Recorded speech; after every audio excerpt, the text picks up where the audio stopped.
Not to Sharia law, but at the same time, Sharia law is very dangerous. In Sharia law, women have no rights. I'm not too interested in this. All incarcerated people, we demand accountability and demand opportunities for incarcerated folks who have transformed to be considered for release and reunification with their families. We call for the passage of the Second Look Act, which will allow judges to reconsider excessive sentences and recognize growth and transformation. The Earned Time Act to strengthen good time and maritime and support rehabilitation and transform prison culture away from simple, perpetual punishment. The Marvin Mayfield Act we call for. This will eliminate mandatory minimum sentences and allow judges to make individualized decisions in cases. We call for elder parole and fair county parole to give people the opportunity to be fairly reviewed by the parole board.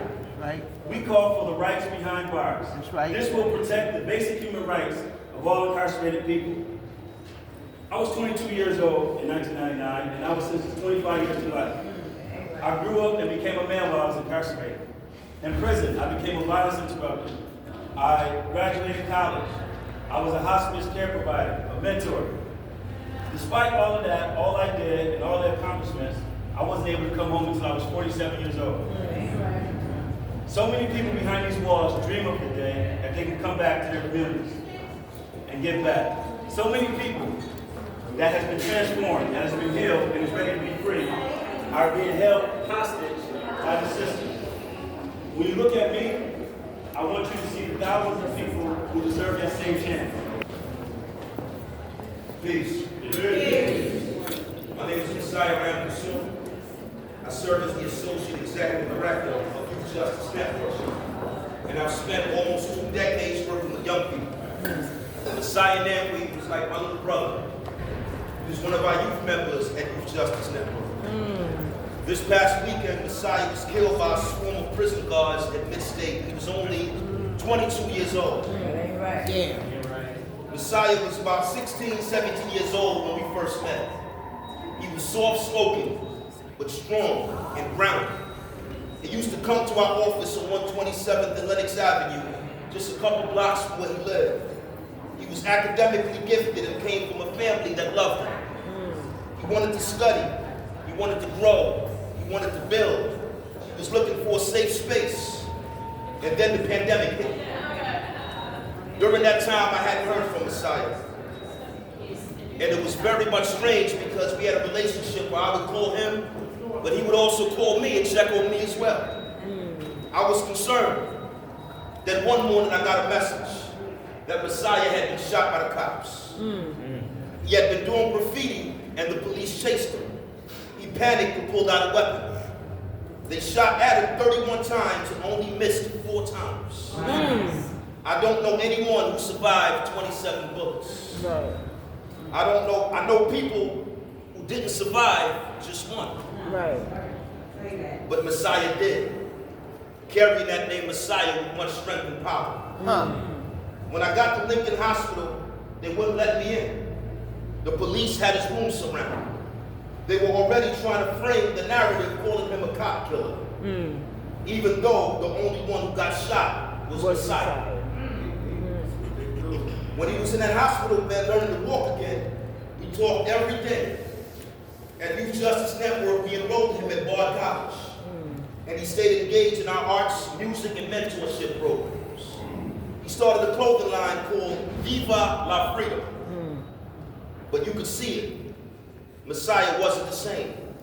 He became hyper-vigilant, always watching his back and looking out the window. Some days he was fully present, dreaming again. Other days he disappeared, reappeared. There were moments where I thought, he's really gonna make it. Then he was arrested. I understand what led to Messiah's incarceration, and I also understand that his actions took lives and left families in our village grieving and traumatized. I'd like to have a brief moment of silence for Messiah and also those families that were impacted.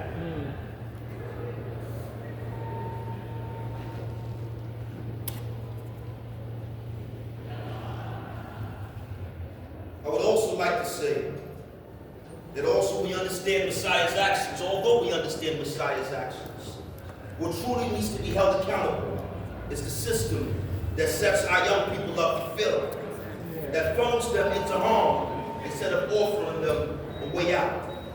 In New York, we spend $3 billion a year to case 30,000 people in prisons filled with violence and abuse. That's $115,000 per person. Money that could have been spent keeping our communities whole instead of tearing them apart. Yes, sir. What would life have been for Messiah and for the young people whose lives were lost if they had access to the kinds of resources that money can buy? We know hurt people hurt people. Right. But we know prevention is better than punishment. I don't think I'll be standing here today if Messiah and all of our young people from Harlem and all across New York State had access to things that actually kept our villages safe. Right. Violence interruption programs, survivor services, housing, education, healthcare, etc. Messiah could have been one of our greatest leaders. He was a revolutionary. He wanted to read books that fueled the revolution in his mind. He was a thinker. He was a force. Now we must be strong for Messiah. We must be strong for Messiah and the countless other Messiahs who've been brutalized, beaten, raped, or murdered at the hands of staff who were tasked to keep them safe. We must be strong for the 33,000 loved ones in our prisons across the state in cages. We need communities, Not cages. we need communities, Not cages. communities. Not cages. Rest in love to the young king, Messiah now, and all our brothers and sisters in the struggle who've been affected by these situations. Thank you.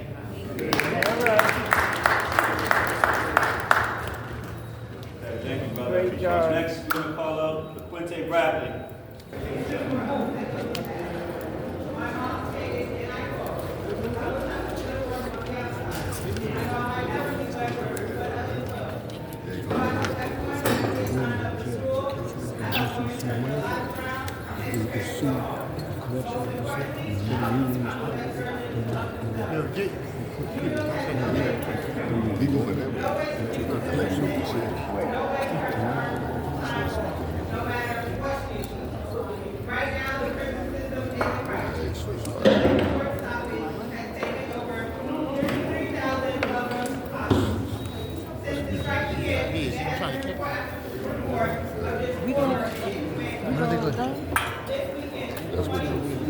I'm that John. I'm not giving my phone number no more. Okay, No, I'm not giving my phone. I have it already anyway. We must pass the second look at I stand here in demand for the restoration of the business.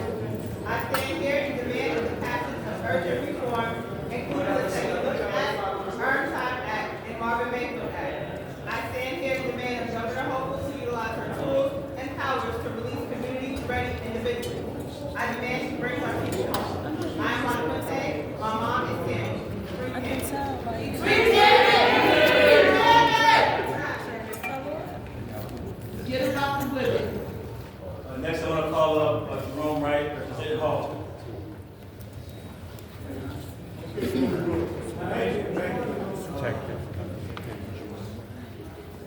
I want to start off by saying that we will not go back.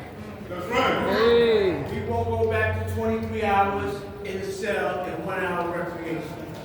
We won't go back to the paradigm of perpetual punishment. We won't go back to women shackled in cells for all day. We won't go back to not having programs for the people who need it the most. Whatever crime they want, and the next day we go back to normal. We're not going back at all. We're never going back to the normal that you want. We're not going back to solitary confinement. We're not going back to the Lawson Pact. We're not going back to our business being obstructed and restricted. We're not going back to all the things those brothers died for in 1971 that you are summarily taking from us right now. You want to know why if there's any violence is up? The violence is up because you are perpetuating it. Right. If you look at their own statistics, the assaults on them have been minimal, if any. You look at our statistics, we are dying. We ain't gonna keep dying. That's right. We are not going back to what you wanted to go back to. We're moving forward.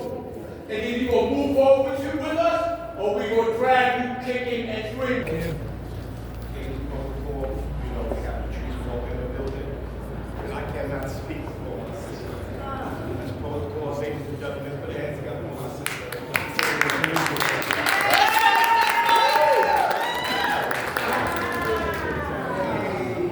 Look at that.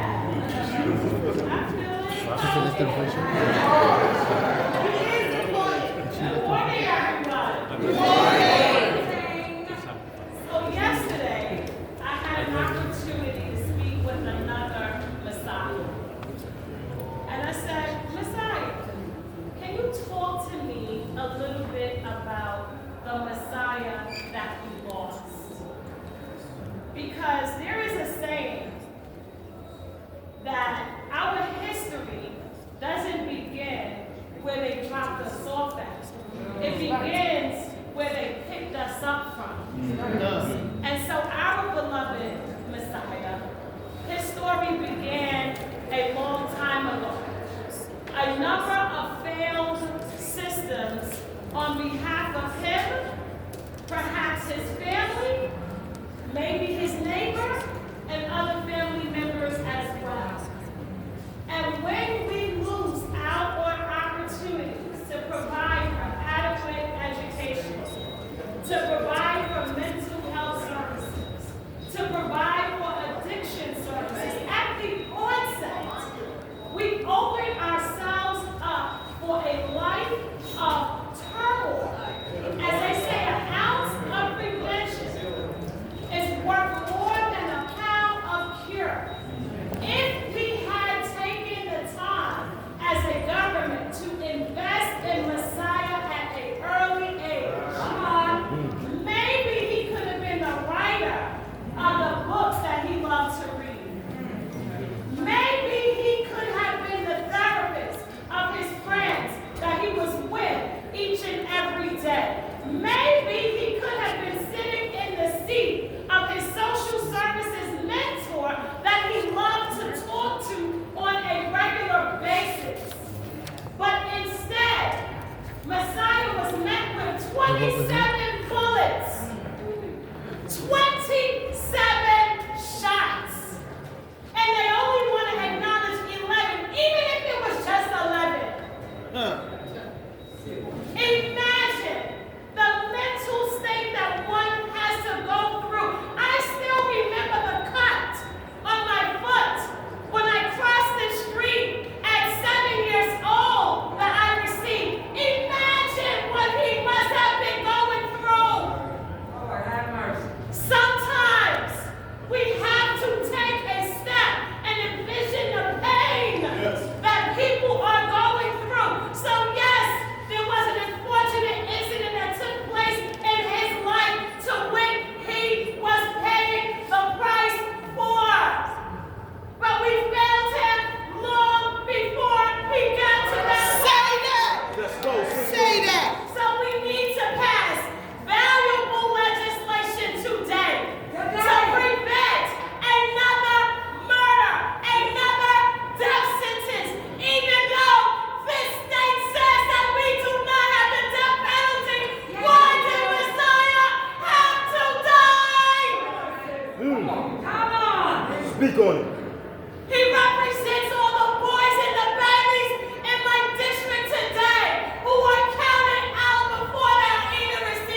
Well, Jealous looked better than me, but last time I checked, she had more hair.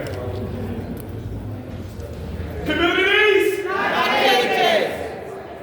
Communities! Not cages! Communities! Not cages! When is enough enough? Now! We stood here a couple of months ago on the same topic.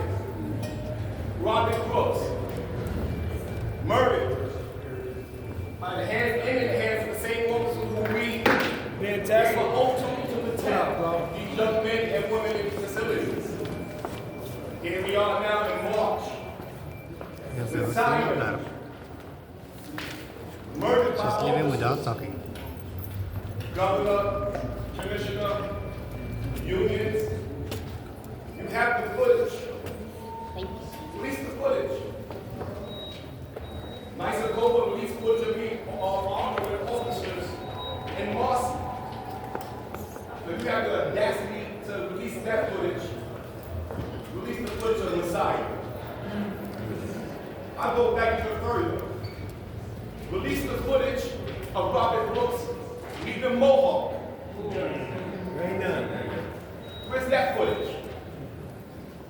Enough is enough. That's right. I'm on my way to Mid-State now. I don't know what's going to happen when I get there, but I'm going. Enough is enough. We ask these men and women to come to these facilities and make sure that these behaviors, these men and women are safe, their behaviors are corrected, and they're able to come home and take care of their families and communities. Messiah won't have that opportunity.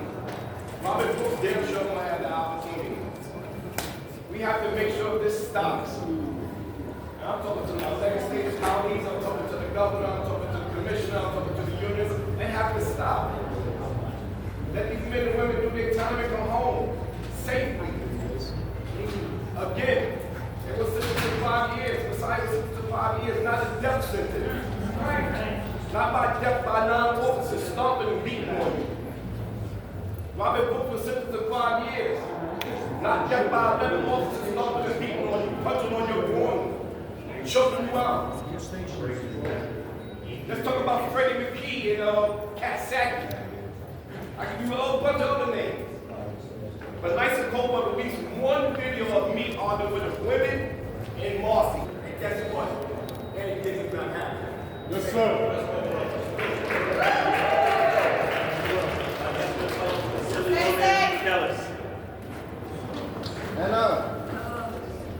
You know, thing that I keep thinking about over and over and over again.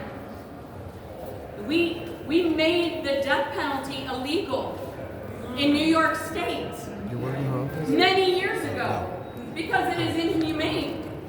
But clearly, corrections officers believe that they're above the law. Yes.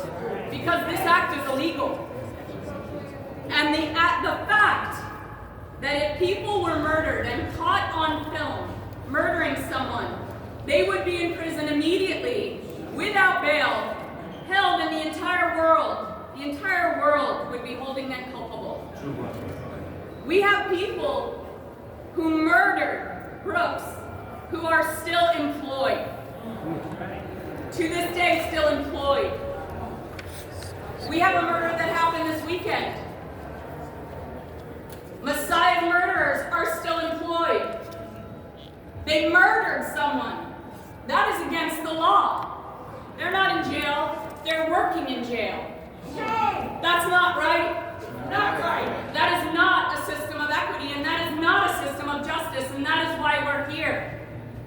We are not saying that people are not culpable for their actions. That's not what we're saying. But what we're saying is that we have to hold ourselves accountable and culpable for the system that we have created, and we have not. Because we have created a system of inequity. We have created a system that is based in racism. We have created a system that is based on injustice. That is targeting people specifically and ensuring that there is inequity in our prisons, that they are being targeted, and that we are using the system to lock specific people up, black and brown people, in disproportionate numbers, and we know this. And yet we keep supporting this system. And we are supporting a system of abuse. We are supporting, we are sanctioning, we are making legal by continuing to support, we are sanctioning a system of murder. Let's call it what it is. This package of bills is rational and logical, and we have to move it forward now. When we look at the Marvin Mayfield Act, we are saying give the judges the right to do their job, to assess the person, to assess the evidence, to assess the case, and to set a sentence. And that we have taken that away from them is unconscionable. We are saying, look at the person after the sentence. They continue to live, they continue to grow, they continue to learn, they continue to correct. Do we not call this a system of corrections?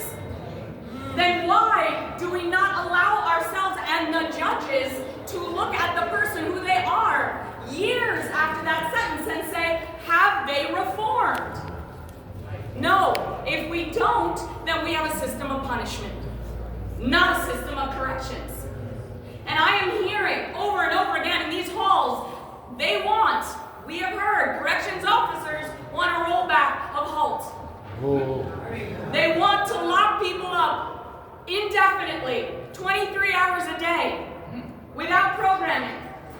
And if they didn't go in with mental health issues, I will tell you, I would come out with mental health issues, as would every single person here. We are causing those mental health issues. We are causing trauma with that system, which is why we pass HALT. So if you want to know what we need to demand instead, pass the Earned Time Act, because that is the carrot incentive. If they say they have no more incentive because we rolled back HALT for them, we pushed this HALT and we took away solitary, then pass the Earned Time Act today, because we know all the data shows that it reduces violence between people incarcerated and against people who are corrections officers and people who work as staff. We know that it reduces recidivism rates. We know that it gives programming and training to get people back in communities, back into their families, get them back into jobs, participating, healthy, mental health, healthy members of society. Why are we blocking this? All the research shows this is the way to go. We don't always have to support the stick. The carrot is who we are in our hearts, who we can be, who we need to believe in, and who we need to force government to pass. Thank you everyone for being here. This is what it's just. Thank you. Communities, not cages. Thank you everyone. Thank you. Next we'll call the champions who fights hard for us every day. Senator Julie Salazar.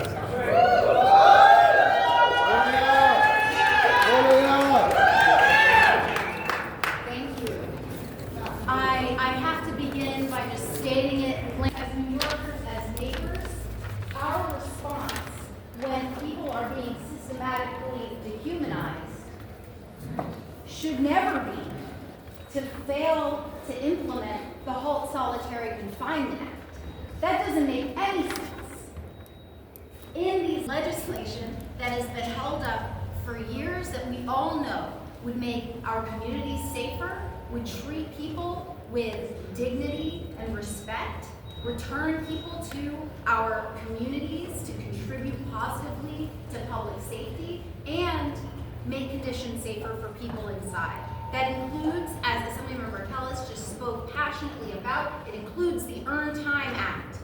It includes the Second Look Act, a bill I'm very proud to sponsor to give people an opportunity that they do not have under current law to have a judge reconsider their sentence. We have not seen, despite some significant progress that we have made in recent years in New York on criminal legal reform, right? Progress like making the HALT Solitary Confinement Act law. We have made progress. However, we have not seen sentencing reform. And so we have loved ones, neighbors, New Yorkers who are serving egregiously long prison sentences, who don't have hope for release. But it doesn't need to be that way. We need the Second Look Act. And we need I think it should be clearer than ever from the events of the past few months. And keep in mind, these are the names we know. There are names we do not know. There are people who have died inhumanely in our state prisons. And we should know their names, but we don't, because there's not enough accountability and sunlight in our prisons. And that is why we also need, among many things, more than I can list here today with so many people who want to speak, we need the Rights Behind Bars bill as well. Comprehensively providing for the needs of people inside. And I will say, it makes everyone else inside safer too. I care about people who are actually providing care to people who are incarcerated. I want them to be able to be safe, but that means actually passing these reforms and fully implementing the Halt Solitary Confinement Act. It is proven that the use of solitary confinement does not make anyone safer, but rather when you limit long-term solitary confinement, when you give people access to programs, when they have adequate out-of-cell time and they are treated like human beings, violence decreases. And that is the intent of HALT. But we won't see it and realize it if it's not implemented. Right. So I know I'll keep saying it again and again and again, and I will never stop. We need the full implementation of HALT. We need the Second Look Act. We need the Earned Time Act. We need the Marvin Mayfield Act to end mandatory minimums. And we need parole justice. That's right. That's right. We need to let our people go home. We need to make our communities safer. And the way to do that is through the Communities Not Cages legislation and agenda. Let's get it done this year.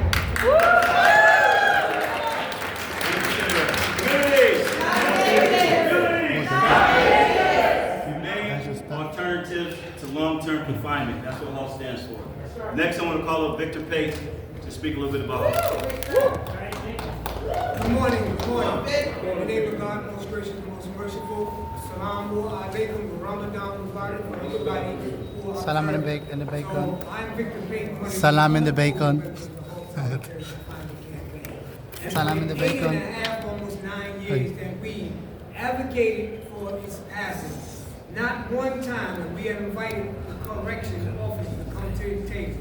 Not one time that they ever accepted or acknowledged it. So that means they wasn't concerned, they didn't care. Once the bill became law in 2021 and 2022, please excuse me, right? They never fully implemented the law. They completely circumvented all of the provisions of the law. They interpreted the law any way that they wanted to interpret it. Prior to its implementation, we was on the phone, we was on calls with docs trying to get an idea of what type of out-of-cell programmatic services they was going to provide. And we kept getting the same old BS, psycho-babble, esoteric language, which is what they continue to do. So I would like to say this in hindsight and in thought. They're saying that the HALT bill is responsible for the uptick in violence and all the violence that's happening in the correctional facilities. We all know that's a damn lie. We all know it's a lie. How can you say that you don't feel safe in an environment where you have a captive audience, you have people in cages, you have access to guns, you have access to iron pipes, you have access to batons and all kind of weapons that I probably don't even know exist, to keep the people in line. But yet still, you say you don't feel safe. What about the people in these cages that are not safe? What about She left without talking. What about Jonathan Grant? What about Anthony Douglas? What about Franklin Dominguez? Salam in the bacon. Messiah Nantweed. That's right. And many hundreds of others that I'm quite sure have been unreported. What we're saying is that it needs to end, and it needs to end now. Right now. You're not threatened. You're not afraid. You're not scared. Because what? You need the commodities of the bodies of the people of the communities of black and brown to allow you to live. You depend on the commodities of these prisons and jails to keep your life whole and to make you feel important. That's the only reason these prisons serve. Like you heard Senator Salazar say, prisons do not reform people. People reform themselves. But we have a host of bills that you heard everybody repeat about the passage, elder parole, fair and timely parole. We need Marvin Mayfield Act. We need the Earned Time Act. We definitely need to qualify. And there's a host of other bills that could transform this miserable punishment system and make it more fair and more just and more transformative. Because guess Salam what? alaikum. I was in those prisons. Am I a threat to y'all? Am I a threat to my society or my community? I bet I'm a threat now. I'm a threat to this. Salam and the pork bacon. Pork bacon. I done that and I seen that. By the grace of God, I came back alive. Yes, sir. Pass these bills. We want pork bacon. People failing and remaining. Because guess what? These very same people that we have in these prisons and jail are going to be out here amongst us one day. Because I return from the grave alive. Peace. Salam and the pork Gentlemen, bacon. I have had the honor of watching for quite some time and even appreciate the fight that he makes for our Asian folks that are incarcerated. Jose Saldana.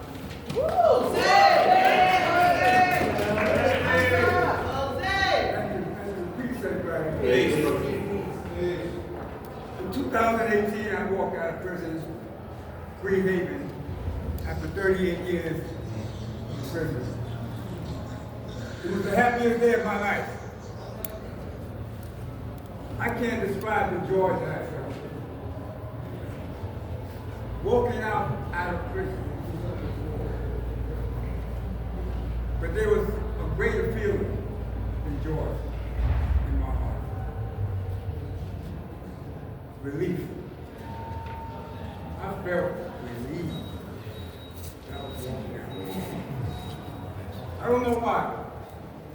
I can't tell you it's because of what I did or didn't do. But I was one of the lucky ones.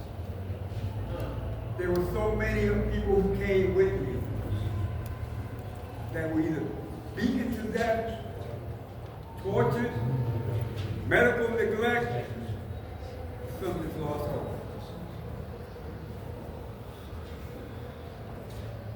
In walking out of prison, the first thing that came to my mind, the relief, went all the way back to some of the brothers that I know died in Africa. And some of them that came home. That sense of relief is the same. They made it when they could have been one of the ones that got murdered in that yard. And I tell you all that this is something that we have to take more serious than anything we've ever taken in our lives. We're out here fighting for people who may very well die in prison tomorrow, next week, next month. Say that. If we don't take it serious, nobody else will. Remember the men in Attica. They said that if we cannot live as human beings, we will die as human beings. Right. I was ready to die in prison. And I was ready to accept that. And I told the parole commissioners that I would accept that. But I'm going to die an honorable man. That's what I told them. When they still denied me. We have to dismantle this system from the root up. We can't. There's no other way of dealing with this. There just isn't. If there was, I wish there was, but there isn't. We have that difficult task of dismantling the system entirely. This system is based on the legacy of racism. Nothing else, racism. People are dying in our prison because they're black. It's the only reason. No other reason. So we have to dismantle that. But It's gonna take all of us and more of us, thousands of us, to do this. But while we're doing this, we have to make sure that we pass these bills. We have to make sure that brothers and sisters in our prison system have the opportunity to return back to their families. We have to. Because again, we don't do this, nobody else will. These bills will guarantee people will get out as soon as possible. The second look, elder parole, fan time, maritime, Marvin Mayfield. These are the bills that will get people out to return back to their communities, and we have to make sure that we do everything within our power this session to get these bills passed. Power to the people.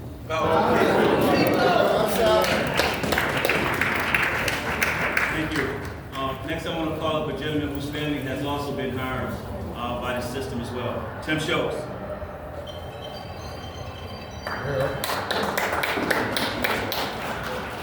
Hello, everyone.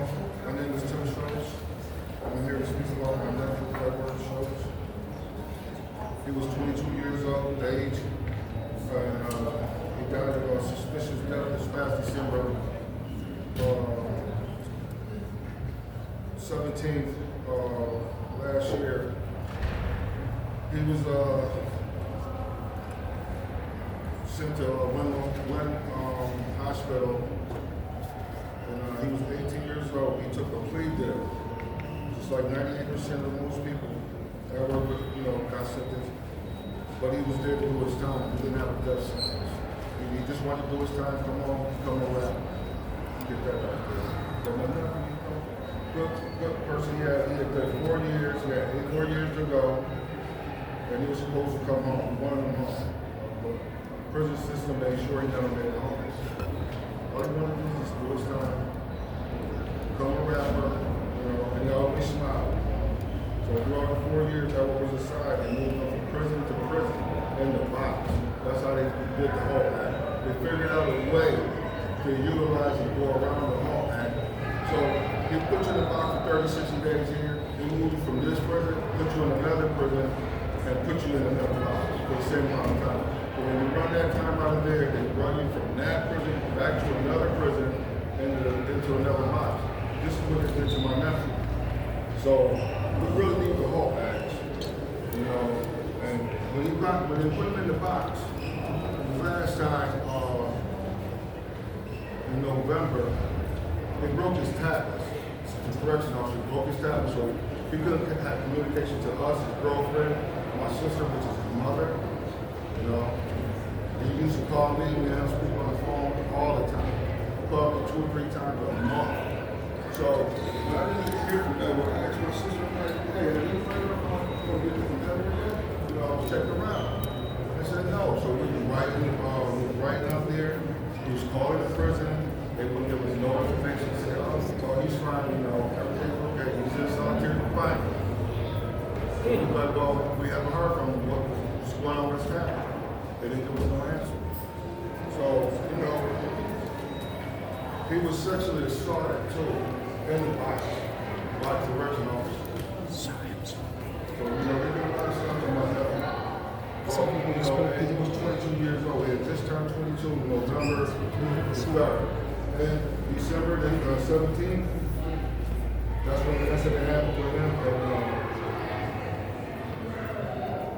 they don't give us no explanation of what happened to him, how he got into the situation he was in a coma, brain damage. So he died January 5th. Passed away from his injury due to whatever happened to him in this state correctional office. And it's just like all we want is answers. What happened to my nephew? They're not giving us no answers. They keep giving us the runaround, telling us death certificate is pending, all time keep pending. They won't even hear anything from them. So we just want to get that up and let everyone know that the whole act needs to stay in place to protect inmates and to protect the staff. And they also need body cameras that don't turn off, and they cannot fiddle with and turn on because of A lot of these kids get in there, all they want to do is just do their time and come home. You know, when he took the plea deal, which we really didn't want him to take, but he took it, we thought that he was going to do his time, come home. Edward did 4 years. He only had 8 more now. All he wanted to do is be around. That's all I can tell you. Thank you, everyone. Keep the hope. Keep the hope. That's why we're here fighting.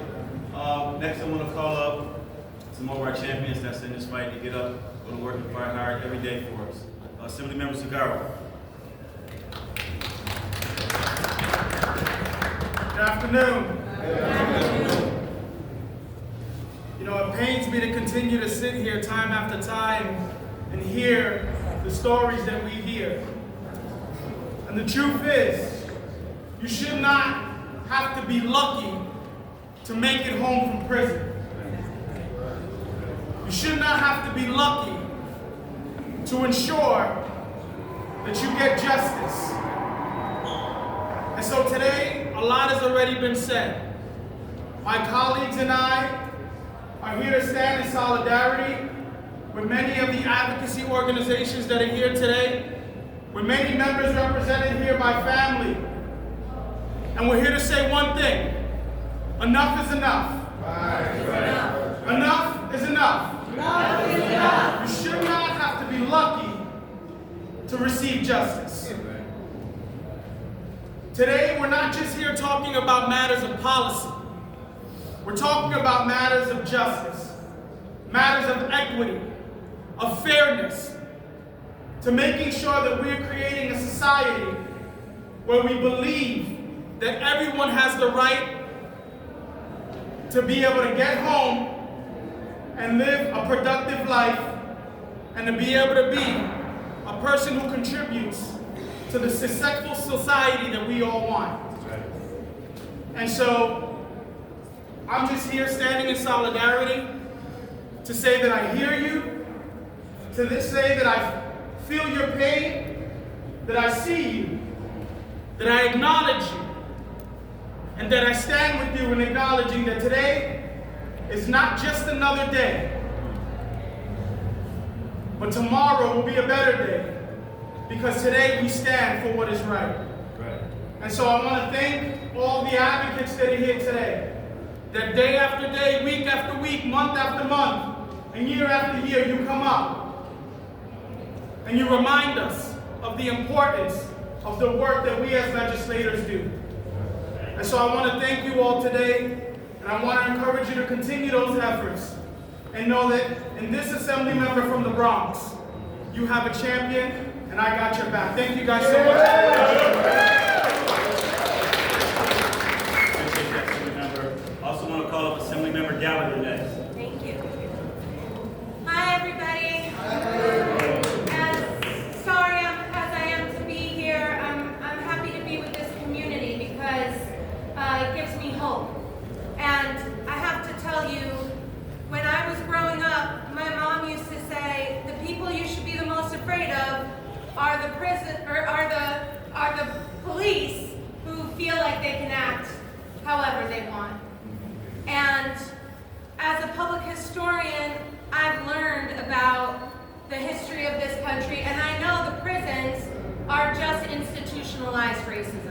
And just because Donald Trump doesn't want to talk about it anymore, we're still going to talk about it. What happened to Robert Brooks and to Messiah were lynchings. And what is happening with the COs and the strike is the lynch mob. The lynch mob, the goal is to create chaos so that no justice is served. And it's to scare everyone into submission. Some of my colleagues have been getting death threats, have been getting threats of rape and violence against them for supporting the right of people who are incarcerated. And we're not going to stand for that. We are not going to accept the cowardice of people who murder people who are incarcerated. It is cowardly to murder someone as a correctional corrections officer. There are other ways to handle the situation. And I am here to say I will forever support deeply reforming the corrections system. I want to see this changed forever by what we have witnessed. And I am your ally in District 50.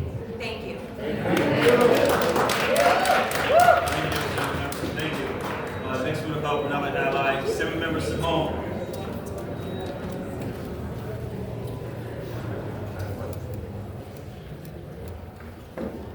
Good morning, everyone. I'm Assemblymember Tony Simone from the west side of Manhattan. I wish I didn't have to be here, but as my great colleague Emily Gallagher and so many have said before me, our correction system is broken. It should be a rehabilitation system. Instead, it's perpetual punishment. And look, don't let them fool you. I'm not saying prison conditions are great for correction officers, but what happened to Messiah and Robert Brooks was murder. What kind of culture allows someone to be beaten, choked, killed, and others and nurses stand by laughing and not calling someone to have it stopped? What kind of system is that? Barbaric. As so many of my previous colleagues have said, it's based on institutional racism. And I don't give a goddamn what the so-called President of the United States says and the language he uses to give these folks, which may have given them even more permission to do this. We are one human family. We want our brothers and sisters to come back to our communities. And yes, that many who repented and served their time. Why we need to pass these reforms and these bills. But listen, a message to those striking. It's okay to go on strike and ask for better conditions, but don't use it to divert from what has happened. Don't try to change the topic, because you know these two terrible things that happened were murder, were lynchings. And the only way we solve them is by investing in our communities, by building housing, by helping folks with mental health, going through a mental health crisis, by ensuring they're back in our community to get jobs. Sending someone to prison should not be a death sentence. As someone said before, I believe my great colleague Latrice Walker, we said we got rid of the death penalty in New York, but we did not. Someone should go to prison, be rehabilitated and served, not be in solitary confinement. We need to pass these reforms now. And look, there'll be the other side, I don't even know what side anymore, but a certain side and so-called leaders and demagogues that will say, you're standing up for criminals. Ironic coming from a convicted criminal. We must be one human family. Pass these reforms. There should be no more Messiahs, no more Robert Brooks, no more John. Everyone, I'm going to forget someone's name, but all our brothers and sisters have gone through this perpetual punishment. We need communities, not cages.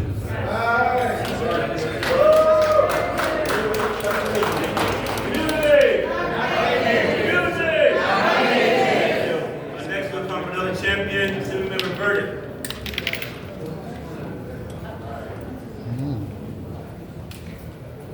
Thank you so much. I'm Assemblymember Chris Burdick from Westchester County, and Westchester County has your back. I just want you to know that. And let's make it simple and clear. Murder is murder. And we know that if the color of their skin was different, justice would now be served instead of already dragging out. And the perpetrators of these murders must be brought to justice. And it has to happen now. The reforms have to happen now. Halt solitary has to go back in. When we passed halt solitary, it was a tremendous fight to get that through. And now, all of a sudden, it's suspended. That ain't right. That ain't right. And so I can tell you that I'm going to do everything I can to get justice into the correctional system. Because we know that right now, that system, it's a systemic systemic, racist system that must be changed. And I'm going to do everything I can to join in the fight to get it changed. Thank you.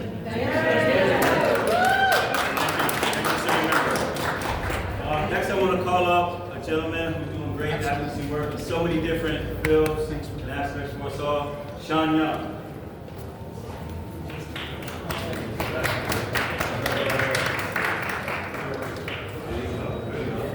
Come on up, brother.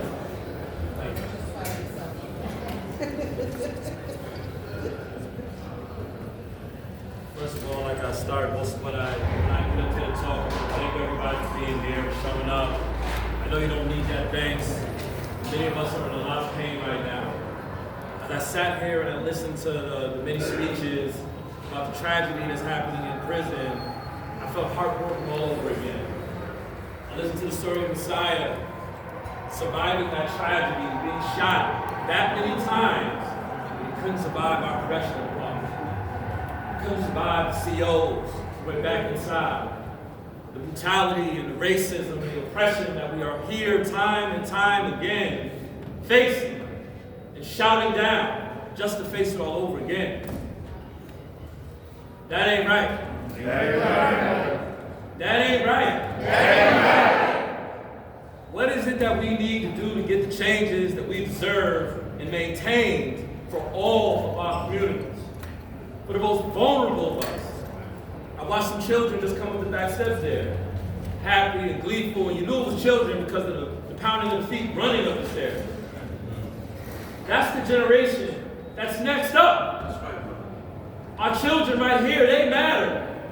And if we don't do something now, it will be one of them. I'm not here for a pat on the back or a handshake. I'm here for change. Now you done heard about all the demands, time and time again, the different pieces of legislation that needs to be passed in order to get us closer to what that looks like. But we ain't there yet. And even when we get those passed, we have way longer to go. I'm tired. I'm tired, y'all. I'm angry and I'm tired. And I'm tired of being ignored just like y'all are tired of being ignored. Change has to happen now. There is no better time. It has to happen now. The time is now, y'all. They walked out. They left the facilities. People died. Who's being held accountable for that? Nobody. Our governor decided that they should give them a bonus. $425 million. To invest in more brutality and more oppression and more racism. We have to do better, y'all. I ain't got a lot of time to speak up here, but I want to remind everyone again. You see these young people sitting here. If we don't do this now, it'll be them next. Thank you. Thank you. Next we're going to call up another gentleman who's heavy in his work. Great inspiration, mentor, and several other things in this fight, Stanley Bellamy.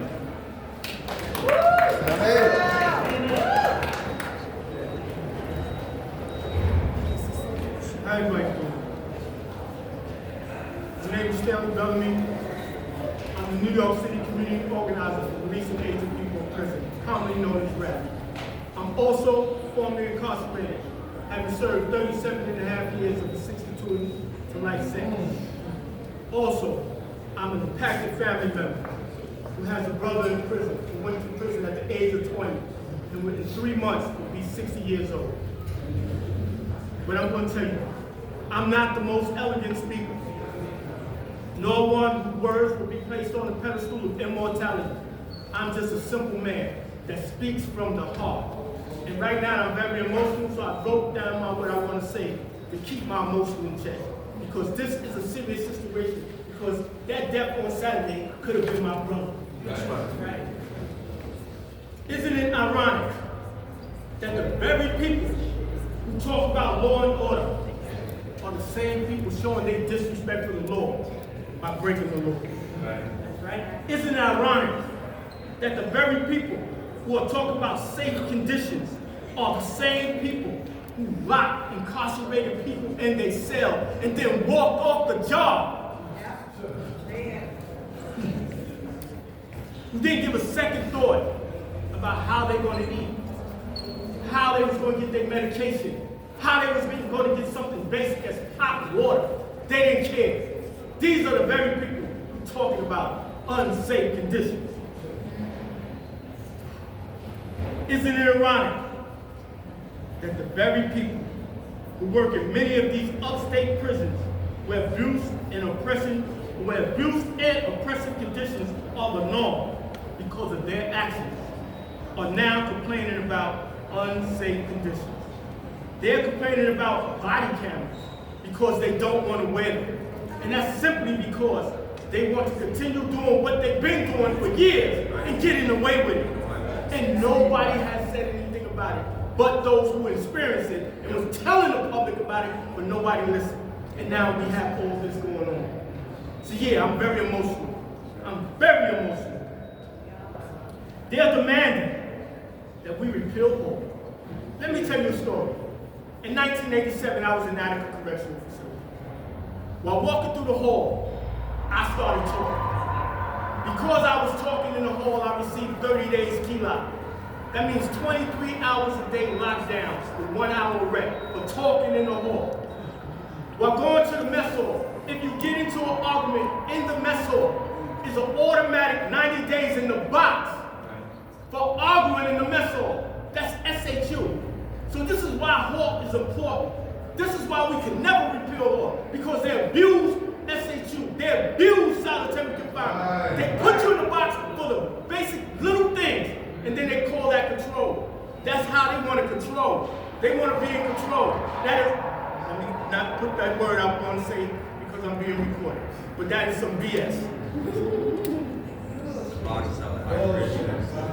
If you want safe environments, let's do this. You want to create a safe environment in prison? Let's do this. One basic thing. Start treating people as human beings. Stop calling them animals, and I'm going to say this to the media. Stop using that term inmate. We are not inmates.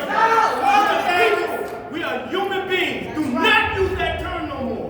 Inmate. Do not use it, please. And I say that to the media. But until we get to the point where the Department of Corrections see incarcerated people as human beings, as people, I say to our legislators, pass the Elder Bill, pass the Fair Time and Parole Bill, pass the Second Chance Act, pass Earned Time Act, pass Marvin Mayfield Act. But for God's sake, do something. Do something!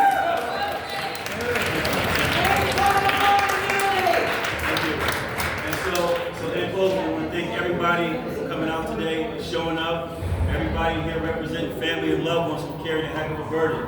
So right now we need our legislators to have the political will, courage, and more important, the right moral standing to pass this bill. We got the remedies that can fix the problems in prison. The Earned Time Act, Second Look Act, the Marvin Mayfield Act, Elderly Parole Act. Thank you, everybody. Lastly, we have one demand. That demand is simple.